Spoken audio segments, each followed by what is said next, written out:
CNBC recently said that Joe Biden wants to totally redefine the definition of income to increase taxes. And here's an example of how Joe Biden hates the fact that you make more money and wants to gaslight you into paying him more. Now, I have to be honest. People send me these various tweets. They send me news articles. I just sit and people send me things on Telegram. They send me things on email. I left the U.S. This is not my circus anymore. But I'm doing this because you've got a president that believes that if you make more money, you're a bad person. His party believes that. We've told you numerous times that Elizabeth Warren has tweeted that she believes that if you make more money, you're not ethical. The more money you make, the less ethical you are. And I'm not saying that the minute Trump gets in, or DeSantis gets in, or who's the guy, Lonnie Donegan, he gets in, whoever these guys running are, Republicans getting in is not going to solve the problem. They're not going to lower your taxes much, if at all. They're going to create other problems. I ultimately chose to go where I was treated best, and that was out of the United States for a number of reasons, not just tax. But I'll tell you what bothers me when I look back at the U.S. and what I saw the writing on the wall when I was leaving was that politicians like Joe Biden, they not only want to raise your taxes, but they want to stick it to you. And many of them in the Democratic Party, they take a pleasure in doing it because they don't believe you earned what you have. Here's a tweet from Joe Biden at POTUS.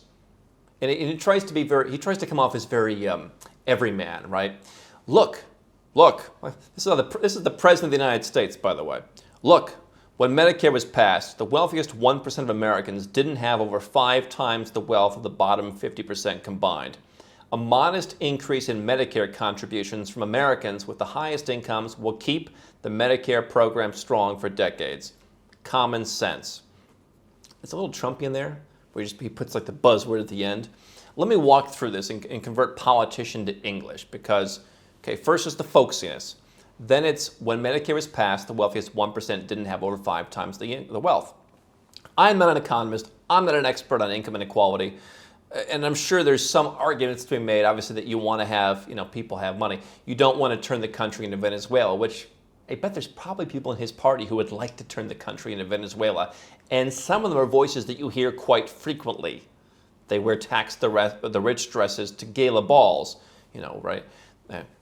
Wealth and glamour for me, but not for thee. But for somehow, he throws out these statistics. All these politicians throw out these statistics where it's like, imagine, rich people are richer than not rich people.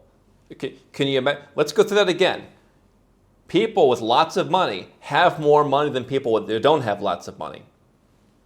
Now, they don't like the fact that people like Jeff Bezos, whose picture they put on billboards, and by the way, I'm not the biggest Jeff Bezos fan either, but they put his face on billboards. They put his face on trucks and they drive them around Washington saying, tax me if you can.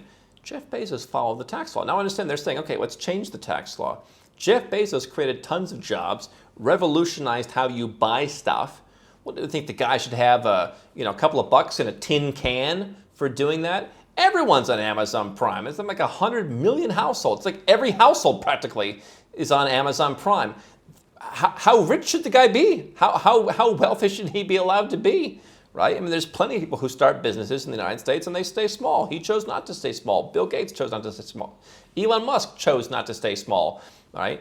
And plenty of investors, by the way, got wealthy with these people all the way up. Plenty of everyday people who are paying plenty of taxes, selling their Amazon shares, selling their Microsoft shares, selling their Tesla shares for a huge profit because they banked on these guys. So of course those guys have a lot more money than other people. Now, he's saying that it's going up.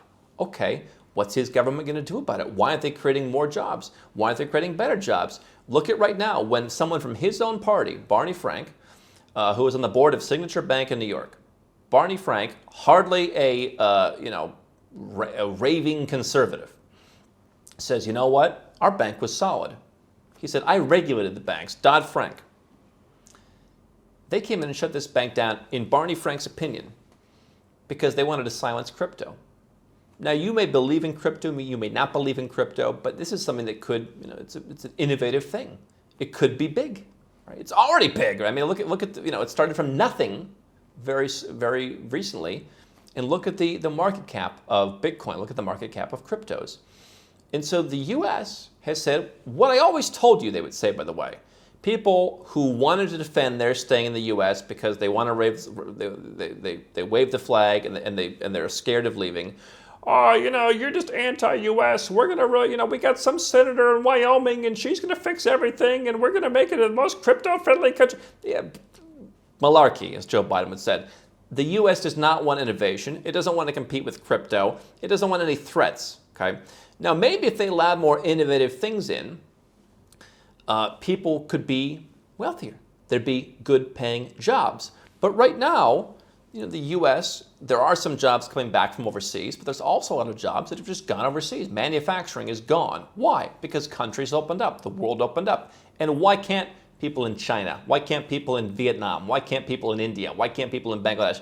Are they supposed to live in squalor for the rest of their lives so that Joe Biden can be happy that everybody can just go out and get a factory job and make a bunch of money and drive 3 cars? Why should that be the case? Why should everyone else live in squalor so only Americans can have all the money? And that's what's happened. People like me and many other dirty, disgusting capitalists have said, you know what? These people over here speak pretty good English, maybe better than some people in the United States. I'm going to hire them for 1/3 the price and I'm going to promote them because their country incentivizes me to come. Their prime minister sends me a thank you letter for hiring people in their country. Imagine that. You ever gotten a thank you letter from anyone for hiring people in your country? Probably not. And so for all these reasons, right, that the world is open and the U.S. isn't embracing innovation. They're not embracing crypto. They're not embracing many other things that they see as a threat. And then they wonder why the people who are creating tons of value for things that we all use are getting really rich while the average person isn't keeping pace because they haven't opened the doors to this in an increasingly competitive world. You can't stop reality, folks. People in other countries are going to get better and better paying jobs thanks to the internet, remote work, right? I mean, people want to work remote and then they don't realize you can hire someone anywhere if they're working remote, right? So the world is changing. The world has changed, and people like Joe Biden want to act like he can stop it, like he's going to stop the sun, he's going to stop the rain. No, stop shining, sun.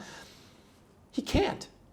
And his policies, and the U.S. in general's policies, have made this happen. And then he comes out and says that you need to pay more. Now, here's the second part. A modest increase. Now, they always say it's modest, right? Whatever Joe Biden on his throne deems to be modest is modest. Just accept it, peasant. Whatever he deems modest is indeed modest.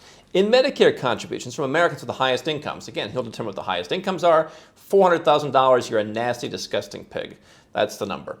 It's up from $250 under the Obama era because, inflation. Now, Medicare contributions fund Medicare, which is a program that I thought we're all supposed to pay into. We pay into it and we benefit. Bill Clinton took the cap off, so if you make $10 million a year because you created a great business that adds value to people's lives, you will pay the full boat and the whole $10 million. It used to be you'd pay it in a certain amount because, you're not going to go and have 7 open heart surgeries, right? I mean, there's a limit to the number of services you can receive, and it's supposed to be like a defined, program. So they took that off. That wasn't enough. It used to be there was a cap. And now the high earners already pay to infinity. It used to be you'd pay to whatever the amount was, $80,000 or something, right? It goes up every year. It used to be that's all you'd pay because, hey, that's all you get. And then they said, all right, let's make it a welfare program. And now they want to make it more of a welfare program. And what do you want to bet? That they'll raise this tax and then say, oh, you know what? We're going to buy votes by saying, these people over here don't have to pay Medicare tax. I'm not talking about incentivizing employers to hire people. They've done that in the past. I'm talking about making more people pay so they pay nothing. This is what Warren Buffett talks about, why he says, I don't pay enough taxes. Because his secretary pays more, because most of her tax is payroll tax. The average person, a good chunk of their tax, if not the majority, goes to pay payroll tax. But those payroll taxes are benefits that they will get eventually. You'll get a Social Security check at some point, in all likelihood. You will get access to Medicare at some point in the future. They've already, they're restricting benefits for higher income earners, and I believe they'll continue to restrict benefits until perhaps, they'll follow guys like Warren Buffett who say, what do I need Medicare for? I'm not using it, I'm rich. So take it away from everyone else who's rich. And then you'll have paid all this money in for nothing, while they'll continue to buy votes by lowering everyone else's taxes. If we live in a society that's so great, and Bernie Sanders goes on Twitter and he's always talking about, the wealthiest country in the world. You're not Bernie Sanders, you're not the wealthiest country in the world, but If you're such a great and wealthy and fantastic country, maybe everyone could chip in like $10. How about you chip in $10? How about you chip in just a little bit so you can get taken care of in the greatest country of the world, rather than having Joe Biden come out on Twitter and gaslight people who created value that they have to pay whatever he deems to be modest because his government is terrible at managing money. You know, I like to help people. I help people more than anybody. I help so many people. No, but seriously, it's important, right? I'm a big believer, and I'm going against some people who watch this channel. I like giving to charities. I like giving to people that I think are in real need. And I think that's much more efficient than the government doing it. You could argue, hey, let's help these people out. And there are people who genuinely need help. And you know what? Again, I'll go against some of the people on this channel. Yeah, the government should help a very small number of people who just really can't do it for themselves. They should help them out. But the government also has a responsibility to you, the same way that Warren Buffett, for example, has a responsibility to the shareholders. Joe Biden should be managing your money as if he's managing you as the shareholder. But they manage your money terribly. They mismanage it. There's graft, there's corruption. It costs $1.8 million in California to build a toilet now. A toilet.